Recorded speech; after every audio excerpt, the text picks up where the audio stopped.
You're watching the front row. Thank you for staying with us. Speaking to Alfred Obengo, President, National Nurses Association of Kenya, Linda Wanjiru Kruger, Programs Officer at Kelin, and Dr. Chibanzi Machonda is on his way, Acting Secretary General, KMPDU.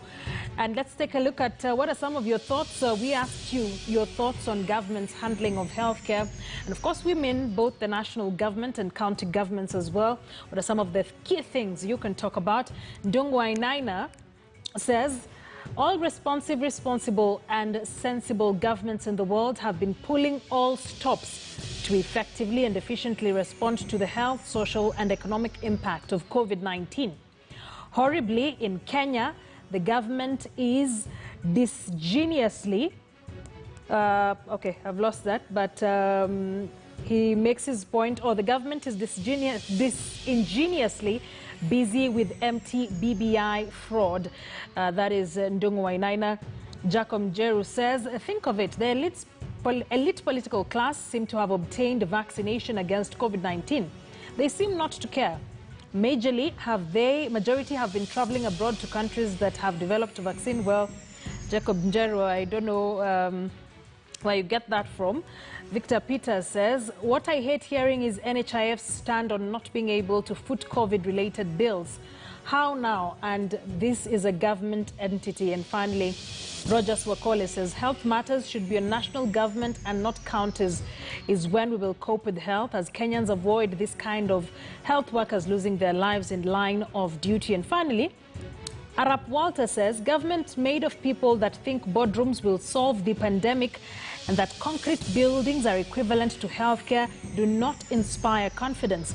The disaster management cycle was abandoned and instead the pandemic militarized. Keep the comments coming. We'll be taking a look at a number of your thoughts. Some of you saying that the government has not prioritized healthcare and instead focusing on other things that are not very important. Case in point, the BBI. One here saying that perhaps we abandoned our disaster management cycle a long time ago.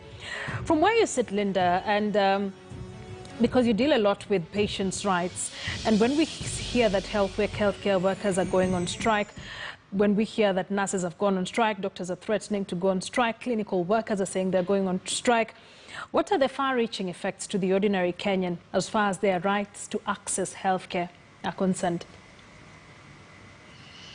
Thank you, Akisa. I think from the perspective of a human rights lawyer and someone who works within the health sector, but also personally, I think the dire implication of not having our frontline healthcare workers in a position where they're offering services, health services that are quality, acceptable, affordable, and accessible to Kenyans will be a detrimental national disaster. As intimated before already, our health system was failing or flailing. Our doctor-to-patient ratio was nowhere near the global standards that we have or near the minimum threshold that we have. And this particular situation only makes it worse with the COVID-19 pandemic. Now, just to make it clear, we definitely stand with healthcare workers and their constitutional right to be able to go on strike and demand for better standards and better treatment as persons within the healthcare industry. And at the same time, we also look at the interdependability of the relationship between healthcare workers and patients. They are also human beings, and at the end of the day, it all falls down on the obligation of the state to be able to realize the right to health.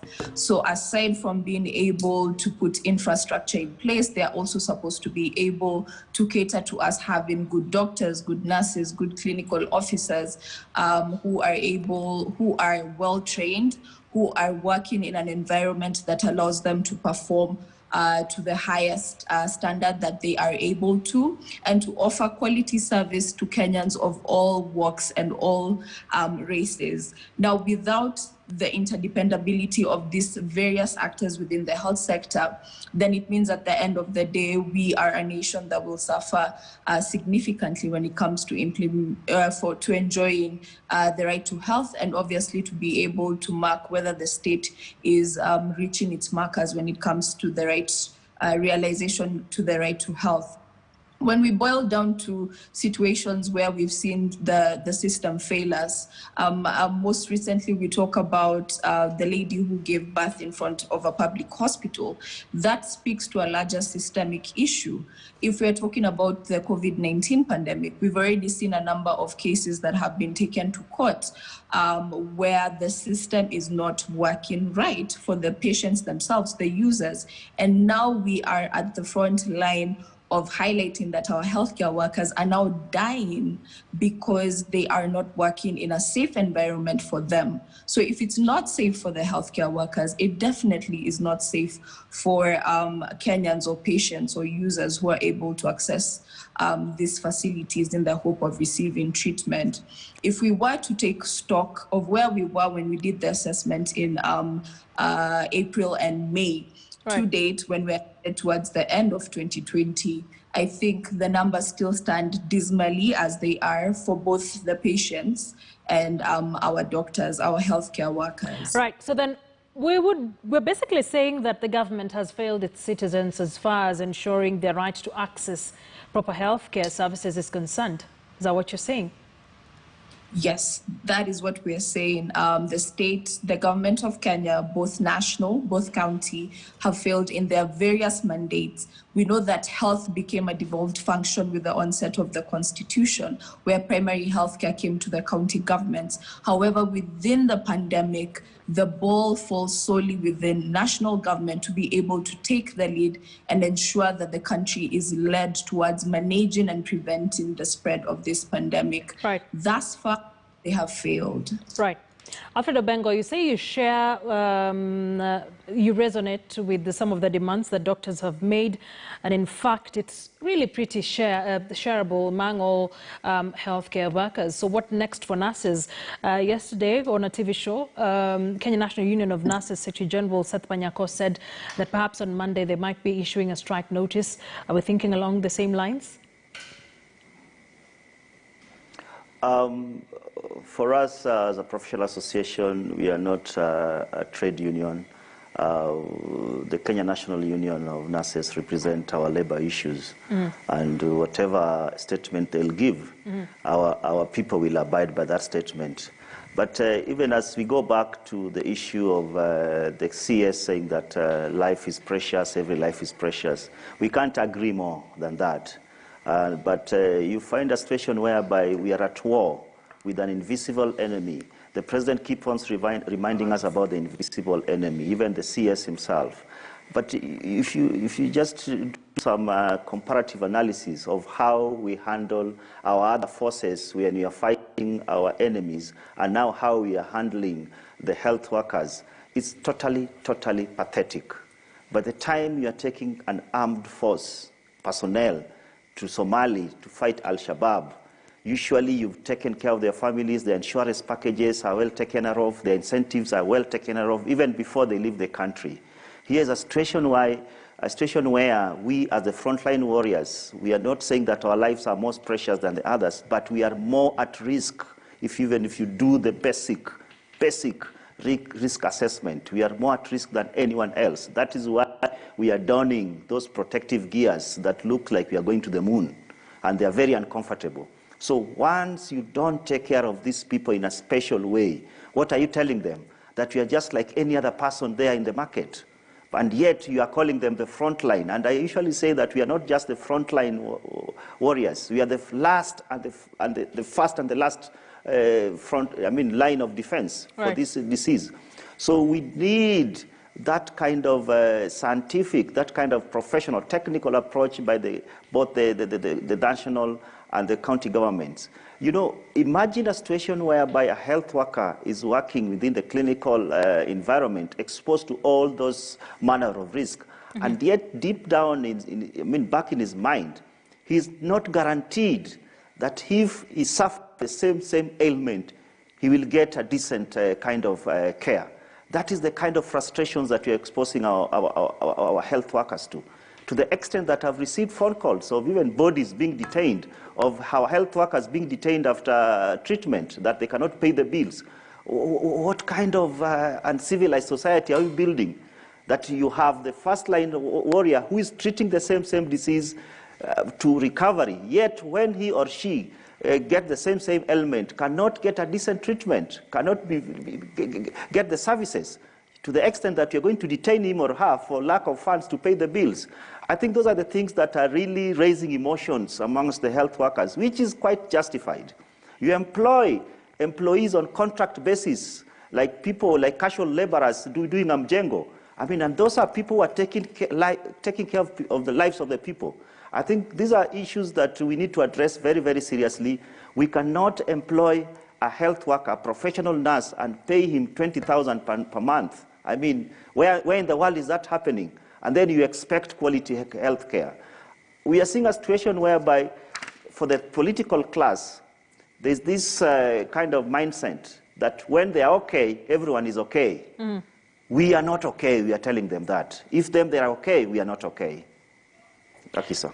We're now talking about an overwhelmed or slowly overwhelming healthcare system that's slowly being overwhelmed in national hospitals, at the counties, lack of enough bed capacity, and in places where there is, they're slowly filling up. What are we hearing from the ground from nurses? Is our system overwhelmed? Obengo. We've had perennial issues in terms of nurse-patient ratios. Instead of understaffing, we've had those perennial issues. We've had perennial issues of lack of equipment, lack of basic drugs.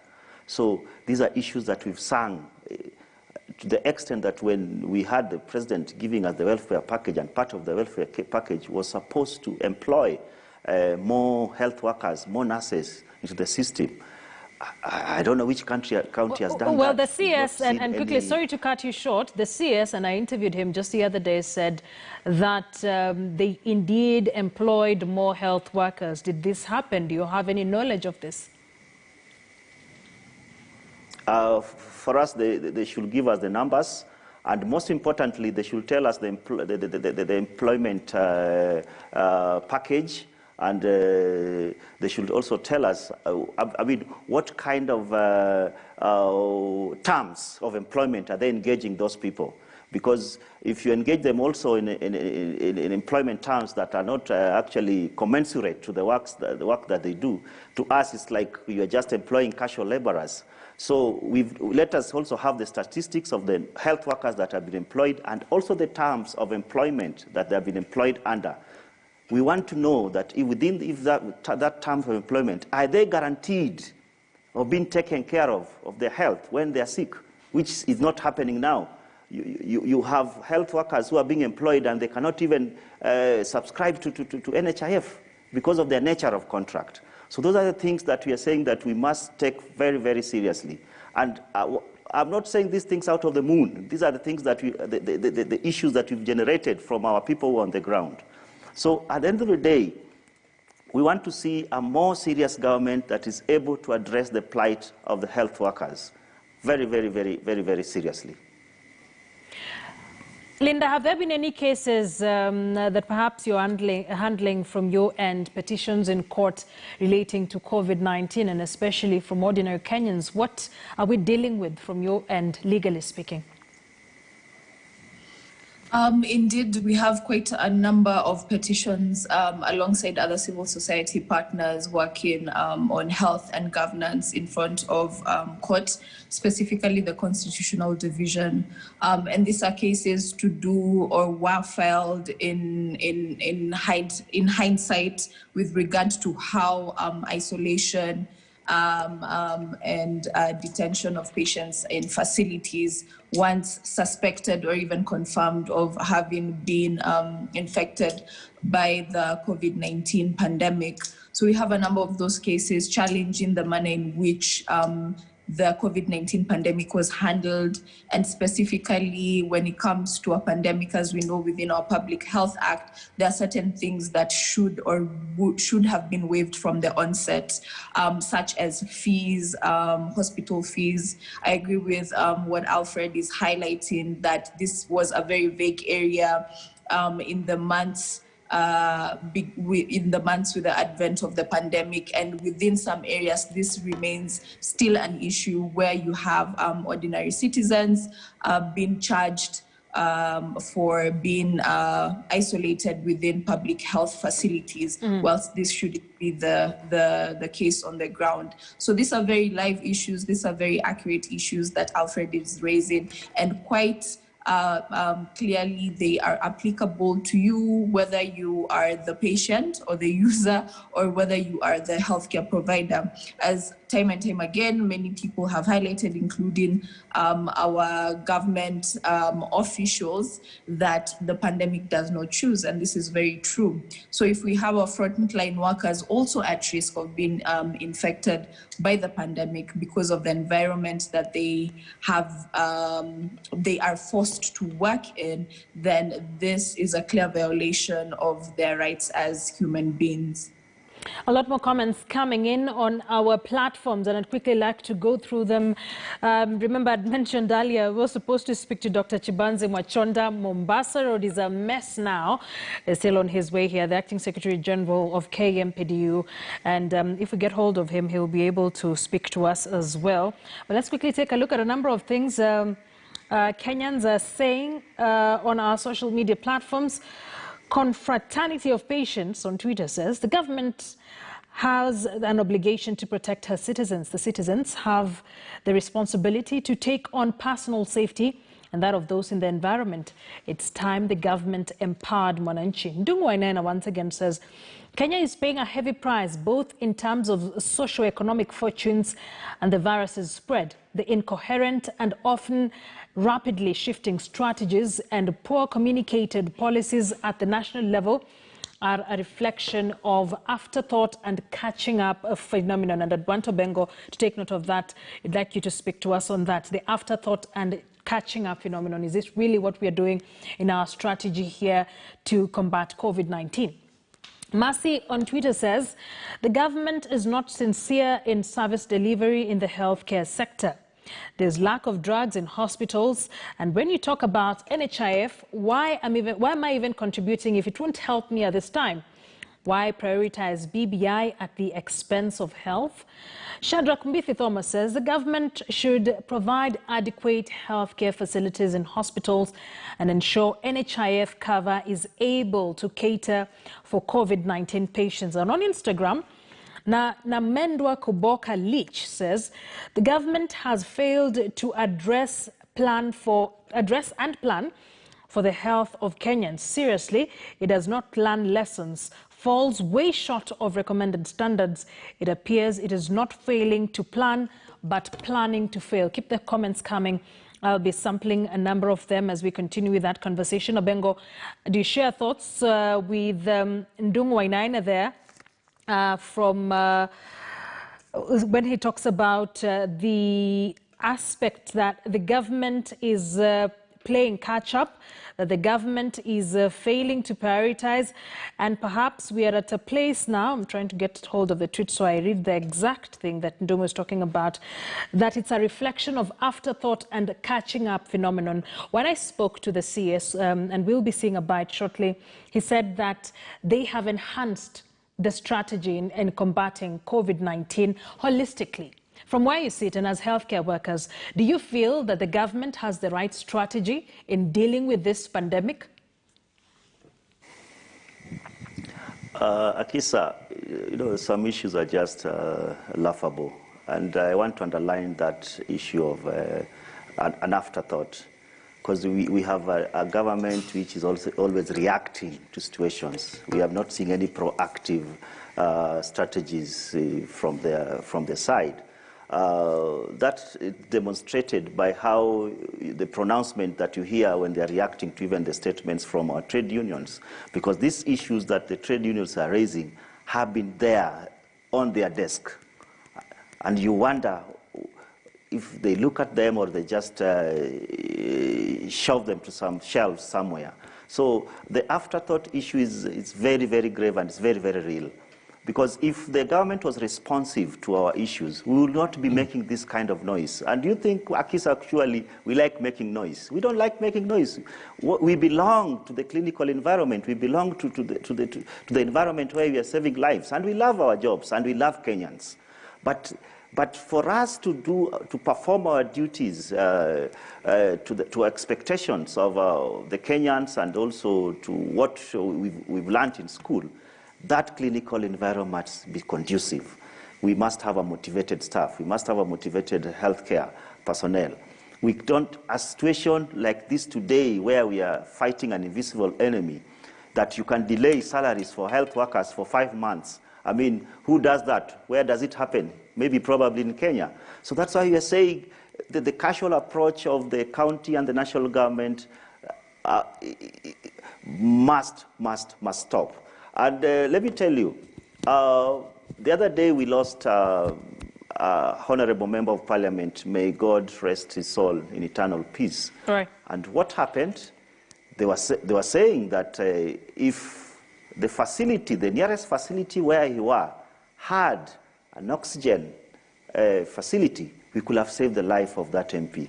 And that MP passed on, not because he could not afford, but because there was not that services. So, on the flip side, look at the common mwananchi who is depending on the government to provide such services, and they are not there. How many of them are dying daily? Recently, at the county of Isiolo, that's a very, very practical example. We have a situation whereby the last 4 months ago, a governor launches an intensive care unit, a critical care unit with machines, ventilators, and beds. And actually, there's a lot of showbiz. And then 4 months down the line, Akisa, very sad, a nurse dies on the way when she's being transferred from Isiolo to Nairobi for critical care services. And yet, they have left a critical care department which was launched by the same governor. Why was it not working? Because there were no personnel. And that's why you're saying this PR, this showbiz must stop. Don't give us pictures of ventilators and beds. Oh, I have this 10 beds capacity, I have ventilators, and yet you're not showing us the specialized healthcare workers who are supposed to work in that department. So that's why we are saying we need a little bit of more action, serious action, pragmatic leadership from both our national and county government, so that we can work together with them. What does it say? And you rightly put it that these are perennial problems. Every time healthcare workers go on strike, the issues are the same over and over again. Why are we unable to fix this? Is it our system? Is it our leadership? Is it our structures? I mean, where is the gap?